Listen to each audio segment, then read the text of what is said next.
Salam sejahtera Ibu Bapa yang dihormati. Saya, Cikgu Rashida, akan berkongsi tentang pengajaran karangan di sekolah dan bagaimana anda dapat membantu anak-anak anda dalam menghasilkan karangan yang bermutu.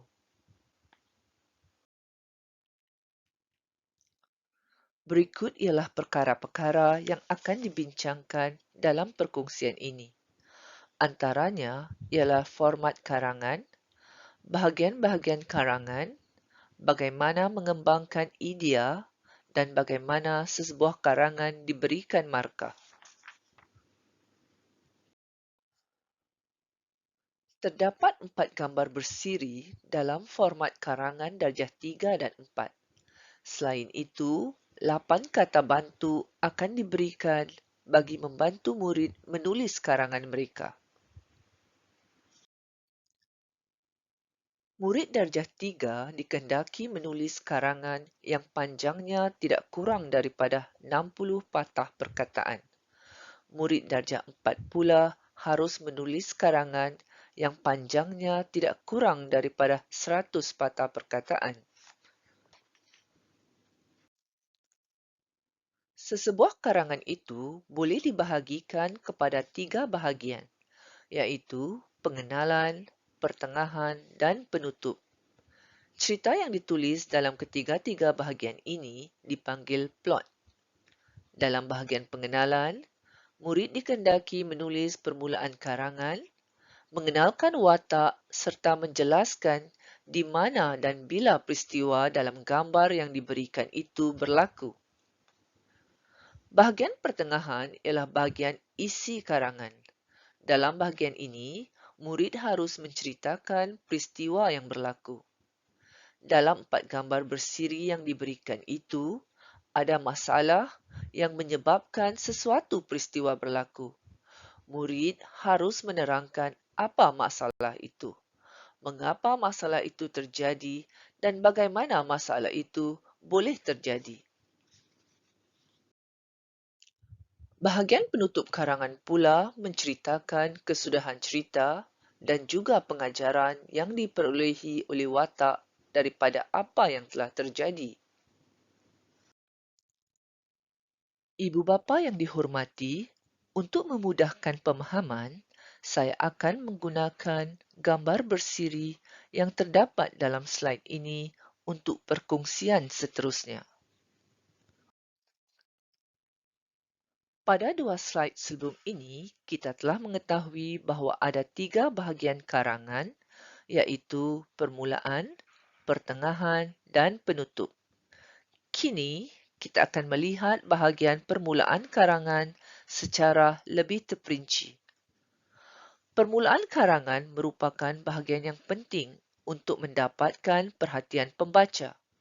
Jika permulaan karangan menarik, pembaca akan terus membaca untuk mengetahui cerita yang ditulis. Sebaliknya, jika permulaan cerita itu membosankan, pembaca tidak akan tertarik untuk membaca karangan tersebut. Terdapat pelbagai cara untuk memulakan karangan. Misalnya menggunakan dialog, monolog, peribahasa dan imbas kembali. Namun, untuk murid-murid darjah 3 dan 4, kami hanya memperkenalkan permulaan yang lebih mudah, iaitu permulaan berdasarkan tempat, bunyi, watak, dialog dan juga cuaca. Untuk menulis permulaan karangan, murid boleh menulis apa yang dilihat dalam gambar 1 ataupun menggunakan imajinasi mereka untuk menceritakan apa yang berlaku sebelum gambar 1. Dalam slide ini, kami kongsi permulaan berdasarkan tempat dan bunyi. Bagi permulaan menggunakan tempat, tempat yang dilihat di dalam gambar ialah di kantin. Namun demikian, kami tidak terus menerangkan apa yang dilihat di dalam gambar sahaja. Sebaliknya, menggunakan imajinasi untuk menerangkan keadaan di kantin. Bagi permulaan menggunakan bunyi pula, kami gunakan bunyi loceng untuk memulakan karangan. dan tidak terus menerangkan tentang gambar satu. Seterusnya, murid juga boleh memulakan karangan dengan menerangkan serba sedikit mengenai watak utama. Selain itu, murid juga boleh memulakan karangan dengan menerangkan tentang cuaca, sama ada cerah, hujan, panas, mendung dan sebagainya. Ini pula ialah contoh permulaan karangan yang menggunakan dialog. Ramai murid yang keliru dengan penggunaan tanda baca semasa menulis dialog. Oleh itu, jika ibu bapa ingin mengajar anak-anak menggunakan dialog, tekankan tentang penggunaan tanda baca yang betul. Apakah yang perlu ada dalam sesebuah karangan? Setiap karangan harus mempunyai watak, latar tempat, dan juga masa. Selain itu, murid harus menerangkan masalah yang terdapat dalam cerita mereka serta bagaimanakah masalah tersebut diselesaikan atau dihuraikan. Unsur pengajaran atau nilai yang berkaitan dengan cerita juga boleh dimasukkan dalam penutup karangan. Untuk mengembangkan isi, murid perlu menceritakan bukan sahaja apa yang dapat mereka lihat dalam gambar bersiri itu, tetapi mereka juga perlu menggunakan daya imajinasi mereka untuk memasukkan perkara-perkara yang relevan dengan gambar atau cerita mereka. Menggunakan deria dapat membantu mengembangkan idea dengan lebih baik untuk menjelaskan sesuatu watak, tempat dan peristiwa. Sebagai contoh, dengan menggunakan deria mata, murid boleh menerangkan apakah yang boleh dilihat di kantin semasa waktu rehat. Contohnya, murid beratur membeli makanan, pegerai sibuk melayan murid-murid, guru menjaga disiplin murid di kantin, dan sebagainya. Dengan menggunakan deria bunyi, murid boleh menerangkan bunyi yang didengar semasa waktu rehat.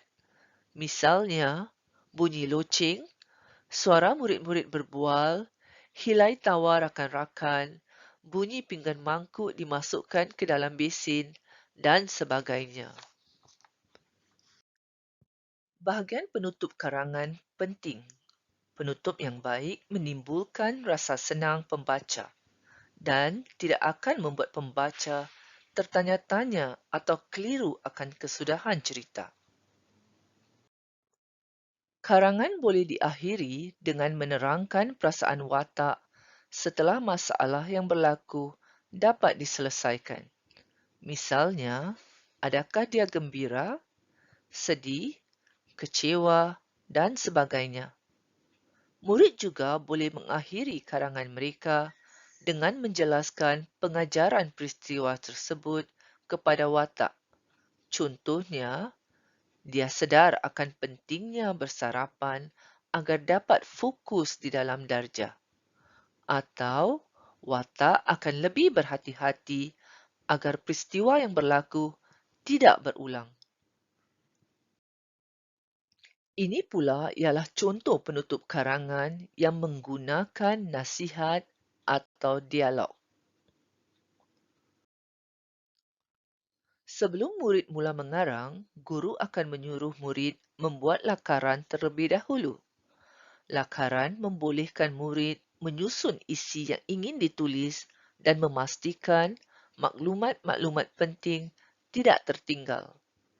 Ini ialah salah satu templat yang digunakan untuk tujuan melakar karangan. Untuk templat ini, murid hanya perlu melengkapkan kotak-kotak berwarna kuning. Ini ialah contoh karangan di mana sebahagian besar elemen karangan yang telah dibincangkan disertakan. Tentu ibu bapa tertanya-tanya bagaimana guru memberikan markah. Markah diberikan berdasarkan isi dan juga bahasa. Markah penuh untuk isi ialah 7 markah dan markah penuh untuk bahasa ialah 8 markah. Markah penuh untuk karangan bagi darjah 3 dan 4 ialah 15 markah. Dari segi isi, pemarkah akan menilai sama ada isi itu relevan, mencukupi dan dikembangkan. Dari segi bahasa pula, guru akan melihat dari segi ejaan, tanda baca, ayat-ayat yang dibina, kosakata yang digunakan, dan pemerengganan. Slide ini menunjukkan secara terperinci bagaimana guru memberikan markah bagi sesebuah karangan itu. Sebagai contoh, jika idea yang diberikan agak banyak, kebanyakannya relevan dan dikembangkan, guru boleh memberikan markah penuh, iaitu 7 markah. Biasanya, ramai murid yang dapat memberikan isi yang agak banyak, tetapi mereka menghadapi masalah dengan bahasa. 3 hingga 5 markah akan diberikan jika terdapat banyak kesilapan besar dari segi tata bahasa, ejaan dan tanda baca. Selain itu, pemarkah juga akan melihat sama ada struktur ayat dan kosakata yang digunakan sesuai dan susunan, pemerengganan dan kaitan idea memuaskan atau tidak. Kesilapan bahasa yang sering dilakukan oleh murid ialah kesilapan tata bahasa. Dari segi kesilapan tata bahasa ini, murid sering silap dalam membubuh imbuhan atau tidak membubuh imbuhan langsung. Murid juga sering menggunakan bahasa pasar seperti tengah, nak, bilang. Seringkali juga terdapat susunan perkataan yang salah. Contohnya, ayah kereta, merah baju. Ini ialah akibat pengaruh susunan frasa dalam bahasa Inggeris. Selain itu, terdapat juga kesilapan ejaan, struktur ayat, tanda baca terutama semasa menulis dialog dan juga susunan idea yang tidak teratur dan menjejas pemahaman.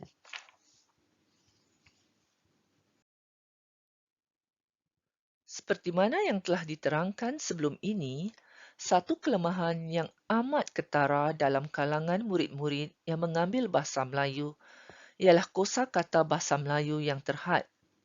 Sesuatu idea itu tidak akan dapat disampaikan jika murid mempunyai kosakata yang terhad. Oleh itu, perkara yang paling utama yang ibu bapa perlu lakukan ialah memperkaya kosakata bahasa Melayu anak anda. Ini boleh dilakukan dengan memperuntukkan masa untuk berbual dalam bahasa Melayu atau sama-sama membaca atau menonton cerita dalam bahasa Melayu. Selain itu, ibu bapa boleh melatih penulisan anak-anak dengan menyuruh mereka menulis ucapan, refleksi dan kegiatan menulis yang menyeronokkan.